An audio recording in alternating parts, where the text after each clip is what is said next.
আল্লাহকে বললাম যে আল্লাহ তুমি পরীক্ষা করতেছো তোমার বান্দার, যে তোমার বান্দা তোমাকে, তোমার দ্বীনকে, তোমার রসুলকে, তোমার রসুলের আদর্শকে কতটা ভালোবাসে তুমি এটা পরীক্ষা করতেছো। আর এই পরীক্ষা করার জন্য জীবন দিছো মাত্র কয়টা? একটা মাত্র জীবন দিছো। আর ওই একটা জীবন দিয়ে আল্লাহ তোমাকে কিভাবে দেখাবো যে আমি তোমাকে আর তোমার দ্বীনকে কতটা ভালোবাসি?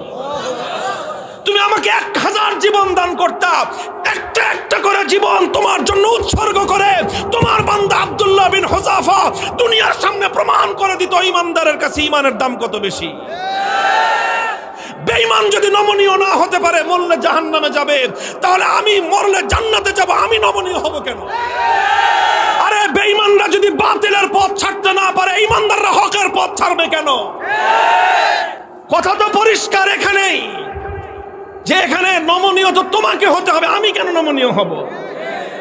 যেখানে তুমি বাতিলের উপর, আমি হকের উপর, তুমি দ্বীনের উপর, আমি দ্বীনের উপর, তুমি কোরআনের বিপক্ষে, আমি যখন কোরআনের পক্ষে, নমনীয় তোমাকেই হতে হবে, আমার নমনীয় হওয়ার কোনো স্কোপ নাই।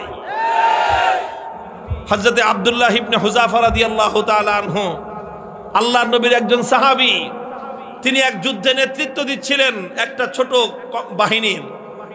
ঘটনাচক্রে রোম সম্রাট সে ওই বাহিনীটাকে গ্রেফতার করে ফেলল। আল্লাহর নবীর সাহাবী আব্দুল্লাহ বিন হুযাফা রাদিয়াল্লাহু আনহু সহ প্রায় 50 জনের মুসলমানদের একটা কাফেলা বন্দী হয়ে গেল। এখন রোম সম্রাটের ইচ্ছা হলো মুসলমানের ঈমান পরীক্ষা করবে, আর যে কোনো মূল্যে মুসলমানকে ইসলাম থেকে দূরে সরাবে। এই জন্য প্রথমে আব্দুল্লাহ বিন হুযাফাকে ডেকে নিয়ে অফার দিল, অফার, লোভ দেখাইলো। বিশাল অপ্রতিরোধ্য বিশাল সাম্রাজ্য, পৃথিবীর সুপার পাওয়ার রোম সাম্রাজ্যে তোমাকে বিশাল বড় ক্ষমতাবান পদ দিয়ে দিব, মন্ত্রিত্ব দিয়ে দিব, আর আর তোমাকে আমার মেয়ে বিয়ে দিয়ে দিব। পরবর্তীতে তুমি রাজবংশের নিয়ম অনুযায়ী দেখা যাবে তুমি সম্রাটও হয়ে যেতে পারো, বিশাল এলাকার দায়িত্ব তোমাকে এখনই দিয়ে দিব, কিন্তু শর্ত হলো তোমাকে তোমার ধর্ম এবং আদর্শ ছাড়তে হবে। এই কথা যখন বলেছে, আব্দুল্লাহ ইবনে হুযাফা রাদিয়াল্লাহু আনহু রাগে ক্ষোভে অগ্নিশর্মা হয়ে, কোন কোন বর্ণনার মধ্যে এসেছে রোম সম্রাটের দরবারে দাঁড়িয়ে রোমান সম্রাটকে তিনি লক্ষ্য করে বলেছেন, ইয়া কালবার রোম, হে রোমের কুকুর। রোমের সম্রাট যখন তাকে ধর্ম ত্যাগের, ইসলাম ত্যাগের পরামর্শ দিয়েছে, তখন তিনি রোম সম্রাটের রাজ দরবারে দাঁড়িয়ে সম্রাট বলে নয়, রোমের কুকুর বলে সম্বোধন করে বলেছেন, মুসলমানের ঈমান এত কম দামি জিনিস না। সম্রাট মনে করলো শরীরে এখনো তেজ বেশি, তো এই জন্য এত গরম গরম কথা, এত গরম গরম কথা, তোমার তেজ একটু কমায় দেই। বলে দিছে জিন্দান খানায় নিয়ে বন্দি করো, খানা দানা বন্ধ, একটা দানা খাইতেও দিবা না, আর এক ফোঁটা পানিও পান করতে দিবা না। ডাক্তারকে বলে রাখছে নারী পরীক্ষা করতে থাকবি, যখন দেখবি যে একেবারে শেষ মুহূর্ত, এখন খাবার দাবার না দিলে আর বাঁচবে না, ওই সময়ে নিয়ে খাবার দিবি। খাবারটা কি দিবি সেটাও ঠিক করে দিছে, বলছে যে মুসলমানদের ধর্মে যে জিনিস হারাম সেটা দিবি, শুয়োরের গোশত আর মদ মিশানো পানি। ঠিক তাই হয়েছে। আব্দুল্লাহ বিন হুযাফা সহ না খেতে খেতে যখন মরণাপন্ন প্রায়, তখন একেবারে জীবন বাঁচানোর জন্য তাদেরকে খাবার দেওয়া হয়েছে। খাবার কি? শুয়োরের গোশত আর মদ মিশানো পানি। আব্দুল্লাহ বিন হুযাফা রাদিয়াল্লাহু আনহু চিন্তা করলেন, শরীয়তের মাসলা অনুযায়ী এই পরিবেশে জীবন বাঁচানোর জন্য সামান্য পরিমাণ শুয়োরের গোশত খাওয়া জায়েজ, জীবন বাঁচানোর জন্য। এটা তো আছে, ইল্লা ফামান ইসতুররা ফি মাখমাসাতিন গায়রা মুতাজানিফিল লিইসমিন ফাইন্নাল্লাহা গফুরুর রহিম। একজন মানুষ যদি এমন হয়ে যায় যে কোনো হালাল খাদ্য নাই, হারাম খাদ্য ছাড়া হালাল কোনো খাদ্য নাই, এখন না খেলে জীবন বাঁচবে না, সেই সময়ে জীবন বাঁচানোর জন্য সামান্য পরিমাণ হারাম খাদ্য গ্রহণ করা কি, এটা হলো মাসলা। কিন্তু উনি চিন্তা করলেন এখন তো শুধু হালাল হারামের প্রশ্ন না, এখন প্রশ্ন হলো মুসলমানের ইমানের আত্মমর্যাদা বোধের প্রশ্ন। আজকে যদি আমি হারাম খাবার খাই, তাহলে রোম সম্রাট বলবে দেখছি মুসলমানের ইমানের শক্তি কত দূর। এই সময় মাসলা ভিন্ন। এরকম পরিস্থিতি যদি কারো হয় তাহলে মাসলা ভিন্ন। খাবার খাওয়া হালাল জীবন বাঁচানোর জন্য, এটা যেরকম মাসলা, আর কেউ যদি হারাম খাবার না খেয়ে মৃত্যুকে আলিঙ্গন করে নেয় তাহলে সেই মৃত্যু হলো আফজালুস শাহাদা, সর্বশ্রেষ্ঠ শহীদি মরণ। আব্দুল্লাহ বিন হুযাফা চিন্তা করলেন এখন মাসলা দুইটা আছে, একটা হলো ফাঁকফোকরের রাস্তা, আমি এখন হারাম খেয়ে জীবন বাঁচাতে পারি, আর একটা মাসলা কি, আমি যদি আমার জীবনকে উৎসর্গ করে দেই আমার একজনের জীবন যাবে কিন্তু কিয়ামত পর্যন্তের জন্য রোম সম্রাটের দরবারে ইসলামের ঝান্ডা সমুন্নত হয়ে যাবে। সম্রাট বলবে যে মুসলমানের ঈমান বাপরে বাপ, জীবন যেতে পারে কিন্তু মুসলমান ইসলামের গৌরব ভুলুণ্ঠিত হতে দেয় না। তিনি খান নাই, লাথি মারছেন একটা, এক লাথিতে সমস্ত শুয়োরের গোশত আর মদের পাত্রগুলো ভেঙ্গে চূর্ণ বিচূর্ণ হয়ে গেছে। এখন সম্রাট ডাক্তার দেখা, কিরে তুই না কইলি জীবন বলে বাঁচবে না, তেজ দিকে এখন অত।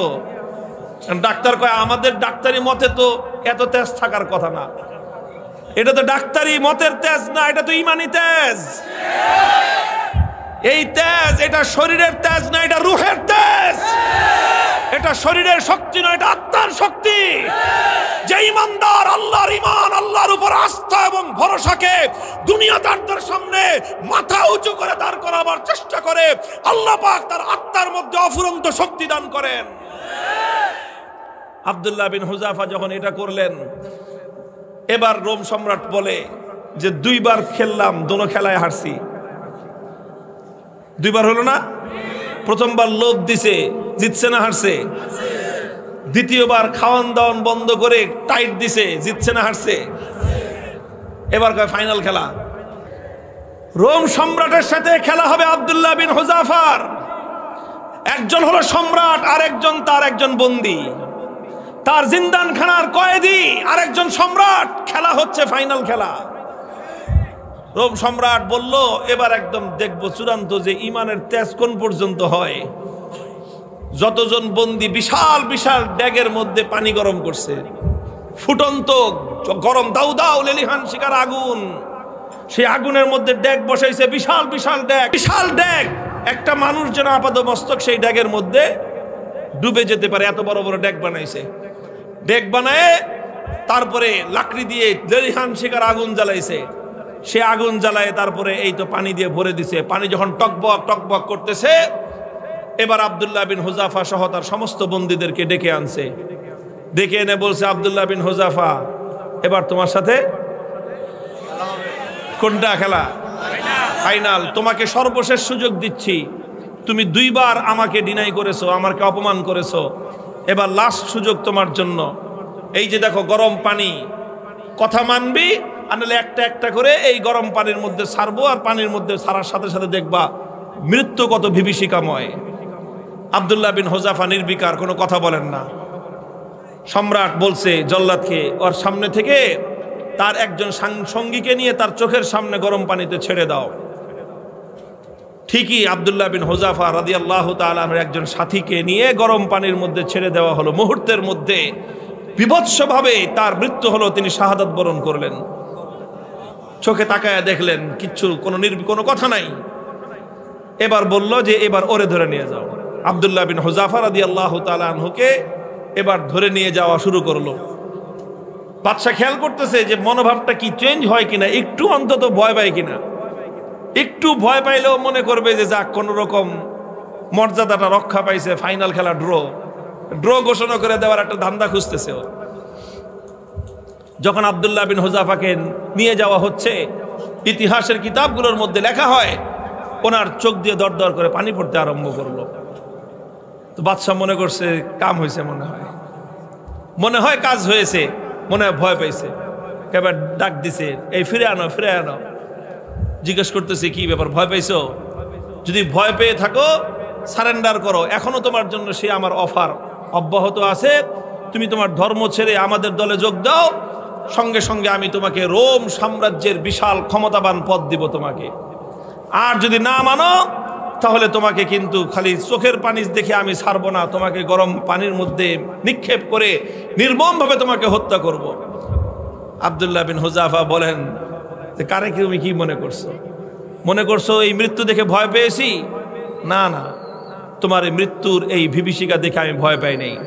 তাহলে কান্দো কেন? পরে কান্দি, চোখের আমারে পানি, হে রোম সম্রাট, তোমাকে দেখাবার জন্য নয়, আমার চোখের অশ্রু তো দুনিয়ার কোন মানুষকে দেখাবার জন্য নয়, আমি আমার জীবন সায়ান্নে মৃত্যুর মুখোমুখি দাঁড়িয়ে আমার রব্বুল আলামিনকে দেখানোর জন্য দুফোঁটা ও তপ্ত অশ্রুর নজরানা তার কদমে পেশ করলাম। আল্লাহকে বললাম যে আল্লাহ, তুমি পরীক্ষা করতেছো তোমার বান্দার, যে তোমার বান্দা তোমাকে, তোমার দ্বীনকে, তোমার রসুলকে, তোমার রসুলের আদর্শকে কতটা ভালোবাসে, তুমি এটা পরীক্ষা করতেছো। আর এই পরীক্ষা করার জন্য জীবন দিছো মাত্র কয়টা? একটা মাত্র জীবন দিছো। আর ওই একটা জীবন দিয়ে আল্লাহ তোমাকে কিভাবে দেখাবো যে আমি তোমাকে আর তোমার দ্বীনকে কতটা ভালোবাসি? তুমি আমাকে 1000 জীবন দান করতা, একটা একটা করে জীবন তোমার জন্য উৎসর্গ করে তোমার বান্দা আব্দুল্লাহ বিন হুযাফা দুনিয়ার সামনে প্রমাণ করে দিত ঈমানদারের কাছে ঈমানের দাম কত বেশি। তো এই জন্য কান্দি বেটা, আহাম্মক জানি কথাকার। তুই মনে করছিস যে মুসলমান জীবনের মায়ায় কান্দে? আরে মুসলমান তো বিশ্বাস করে যে যতদিন বেঁচে আছি ততদিন কষ্টে আছি, আল্লাহর জন্য জীবন দিব আর জান্নাতে যাব। কি বলেন? সন্দেহ আছে? আল্লাহর জন্য জীবন দেওয়ার মধ্যে আর জান্নাতের মধ্যখানে কোনো দূরত্ব নাই, কোনো দূরত্ব নাই। তুমি জীবন দিবা আল্লাহর জন্য আর জান্নাতে যাবা। তাহলে ভয় কারে দেখাও মিয়া? আমার কাছে একটা জিনিসই আমার বুঝে আসছে যে বেটা, তোমরা যদি বাতিলের উপর থেকে নমনীয় না হতে পারো, আমি হকের উপর থেকে নমনীয় কোন দুঃখে হব? হযরত ওমরের থিওরি ছিল যে আলাইসা কাতলাহুম ফিন্নার ওয়া কাতলানা ফিল জান্নাহ। হযরত ওমর রাগে ক্ষোভে হুজুর সাল্লাল্লাহু আলাইহি ওয়াসাল্লাম এসে বলতেছে যে হুজুর, আচ্ছা কোন তো থিওরিটা এটা কিনা যে বেঈমানরা মরলে জাহান্নামে যাবে, ঈমানদাররা মরলে জান্নাতে যাবে, কথা ঠিক আছে না হুজুর? হযরত ওমর যখন এই কথা কয়, হুজুর কয় তোমার কথাটা তো ঠিকই আছে, যে ওরা মরলে জাহান্নাম, আমরা মরলে জান্নাত। কয় হুজুর তাইলে আবার 3 নম্বর কথা কি? ফালামা নুতি হাযিহিদ দানিয়াতা ফি দীনিনা। বেঈমান যদি নমনীয় না হতে পারে, মরলে জাহান্নামে যাবে, তাহলে আমি মরলে জান্নাতে যাব, আমি নমনীয় হব কেন?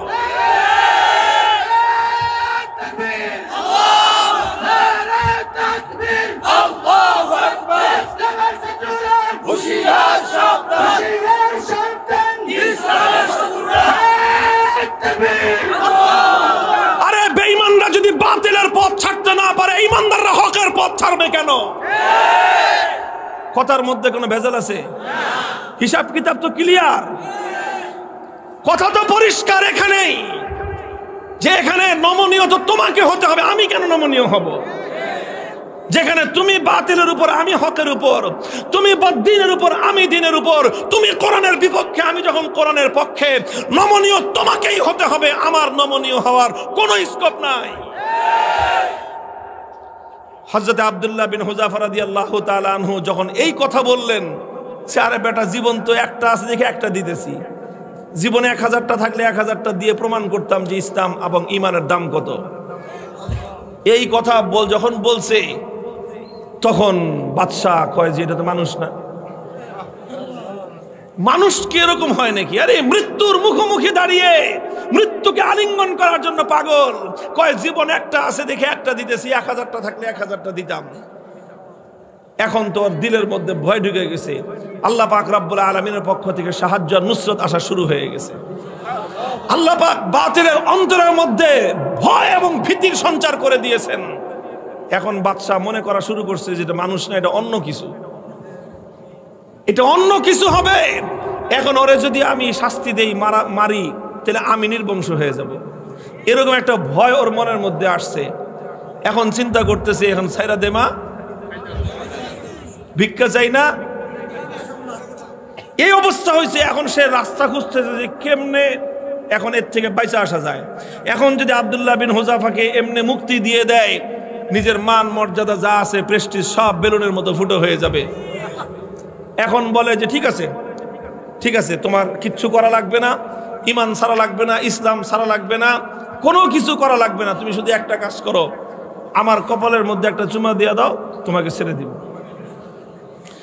আব্দুল্লাহ বিন হুযাফা বলেন, শুধু আমাকে একা ছাড়বা না, আমার 50 জন সাথী সঙ্গী সবাইকে ছাড়বা? না, খালি 50 জন না, তুমি যদি আরো নাম কও, ওগুলি সব ছেড়ে দিও। তিনি চিন্তা করেন, আল্লাহর পক্ষ থেকে নুসরত আসছে, আল্লাহর পক্ষ থেকে সাহায্য এসেছে। আল্লাহ পাক একজন বন্দির সামনে একটা সম্রাটের মাথা নত করে দিয়েছেন। কুদরত কার হাতে? ফাইনাল খেলায় জিতছে কে? কে জিতছে? হযরতে রাসূলের সাহাবী জিতেছেন, সম্রাট পরাভূত হয়ে গেছে। কথা বলেন ঠিক না বেঠিক? তিনি চিন্তা করলেন যে আমার একটা কাজ, এই কাজের দ্বারা তো ইসলামের গৌরব নষ্ট হবে না, আর সঙ্গী সাথীদের জীবন বেঁচে যাবে। ঠিক আছে, তাও ওনার আত্মমর্যাদা এতটা বেশি যে সরাসরি কাফেরের কপালে চুম্বন দিবেন, আত্মমর্যাদায় বেঁধেছে। কাফেরের কপালে নিজের পাঞ্জাবির আস্তিন রাখছেন, আস্তিন দেখে নিজের পাঞ্জাবির হাতের উপর চুম্বন করেছেন। বাদশা কয়ের যেমনি হোক, সম্মানটা তো বাচ্চা আমার কোন রকম তো বাচ্চে। আমি খালি বলতে পারলাম যে না না না, আমি হারি নাই, হুযায়ফার সাথে আমার একটা মিউচুয়াল আন্ডারস্ট্যান্ডিং হয়েছে, সেইভাবে কাম হয়েছে। বাস সব বন্দীদেরকে মুক্তি দিয়ে দিয়েছেন। এই খবর যখন খলিফা ওমরে ফারুক রাদিয়াল্লাহু তাআলা আনহুর কাছে গেছে, তিনি সাহাবায়ে কেরাম বড় বড় সাহাবীদেরকে নিয়ে অগ্রসর হয়ে আসছেন যে আব্দুল্লাহ বিন হুযাফাকে সংবর্ধনা দেওয়ার জন্য, যে আব্দুল্লাহ বিন হুযাফা, তুমি এবং তোমার 50 জন সঙ্গী আজ রোম সম্রাটের দরবারে আল্লাহর দ্বীনের ঝান্ডা যেভাবে সমুন্নত করেছো, আল্লাহর দ্বীনের গৌরব, মুসলিম জাতির মর্যাদা সমুন্নত করেছো, গোটা মুসলিম উম্মার দায়িত্ব আর কর্তব্য হয়েছে এখন তোমাকে সম্মান জানানো। এই জন্য আমি স্বয়ং খলিফা তোমাকে ইস্তেকবালের জন্য সামনে অগ্রসর হয়ে আসছি। মুহতারাম হাজিরিন, উলামায়ে কেরামকে বলি আর আলেমদের সাথে যারা আছেন তাদেরকে বলি, হকের উপর অটল থাকতে হবে। জীবন যাওয়া না যাওয়াটা বড় প্রশ্ন নয়, বড় প্রশ্ন হলো আমার জীবনটা হকের পথে গেল কিনা। জীবনের শেষ মুহূর্ত পর্যন্ত ইসলামকে, আল্লাহর দ্বীনকে বিক্রি করে ব্যক্তিগত স্বার্থ উদ্ধার করা যাবে না। আল্লাহ পাক তৌফিক দান করেন, আমিন বলেন।